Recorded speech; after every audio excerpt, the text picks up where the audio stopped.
साल पूरे हुए हैं, और किसी भी शो को जब 1 साल भी पूरा होता है तो इट्स अ माइलस्टोन, और हमारे 2 साल पूरे हुए हैं, so it's a bigger milestone. And आजकल जो है हम देखते हैं शोज़ जो हैं अधिकतर जो है लास्ट नहीं करते हैं, but this show is doing very well.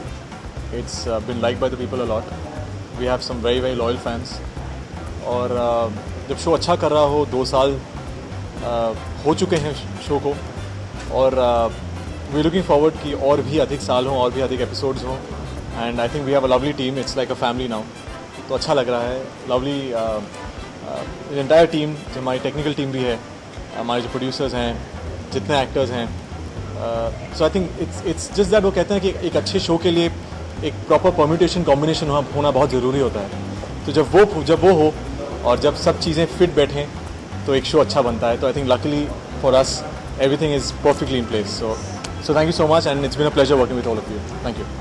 I think I am sorry, but हमारे जो किरदार हैं यहाँ पे, रावत जी, ये शुरू से हैं, फर्स्ट डे से। तो आई थिंक आप कुछ कहना चाहेंगे, I am sure something nice about अस।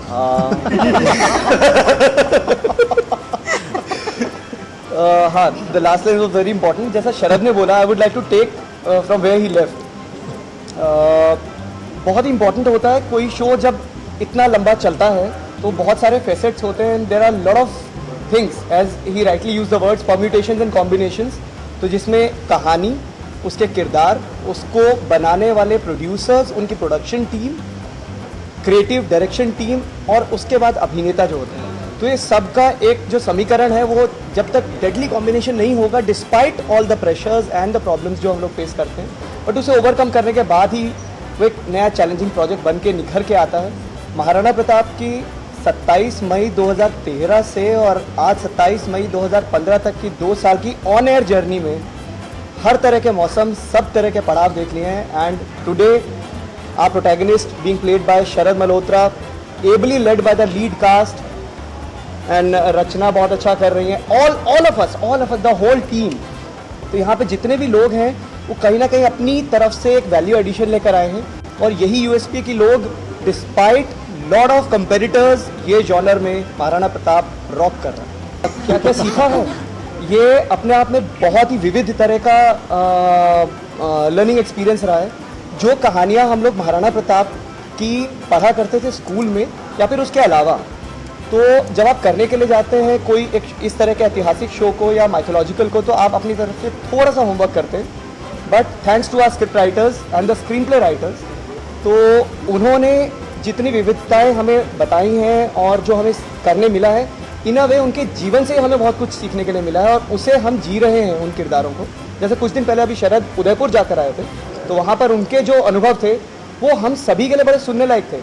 तो it's a feeling of disbelief when all of us are performing such characters जो कभी किसी ईरा में जीवंत थे। तो चाहे उनकी वो तलवारें हों जो शायद आज उतनी भारी नहीं है, बट हम लोग भी उस कद काठी के नहीं है, तो हमारे लिए वही डिफिकल्ट है। दाढ़ी लगा रहे हैं, मूछ लगा रहे हैं, तो ये सारी चीज़ें, संयम जो है वो सबसे इम्पोर्टेंट क्वालिटी है जो शायद मैंने बतौर अभिनेता सीखी है।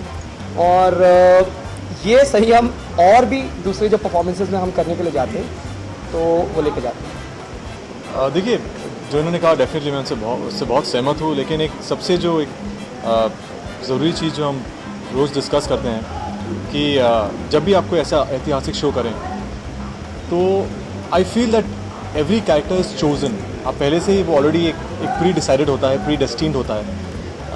हम उस दिन बात कर रहे थे कि जब मैं उदयपुर गया और जब मैं वहाँ पे था, तो मुझे ऐसा फील हुआ कि शायद मैं यहाँ पहले आया हुआ हूँ, या एक अजीब सा कनेक्शन होता है, हम रिलेट कर पाते हैं।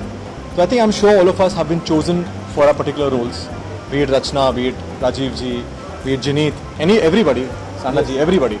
So I think we are blessed and we are chosen to perform our roles to the best of our abilities.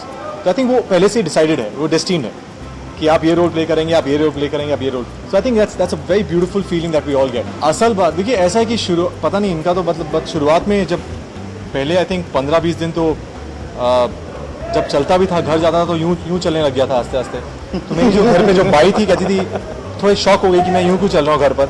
लेकिन आस्ते आस्ते रियलाइज़ होता है कि नहीं यार, यूं चलना नहीं होता, महाराजा को नॉर्मल चलते हैं। लेकिन एक बॉडी लैंग्वेज जो होती है बहुत ज़रूरी होती है। तो I think gradually you understand. और कुछ चीज़ें हैं जैसे आई थिंक जो वेरी स्मॉल जो डिटेलिंग्स जो होती हैं कैरेक्टर के लिए वो हमने बहुत समझी हैं over the period these last 8 months. मैंने इनसे बहुत सीखा because is a very senior actor. No not in terms of age but is done so much work the kind of body of work जो इन सब ने किया है. So I think every day हम सब सीखते हैं. हिंदी बहुत कठिन है ऐसे ऐतिहासिक शो में.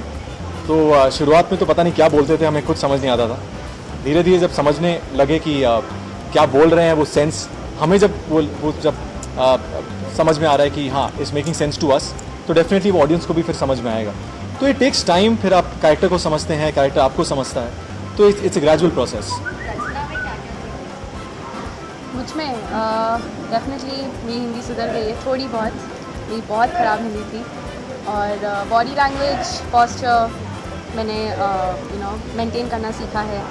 And how to walk like them, how to talk like them, how to stand like them.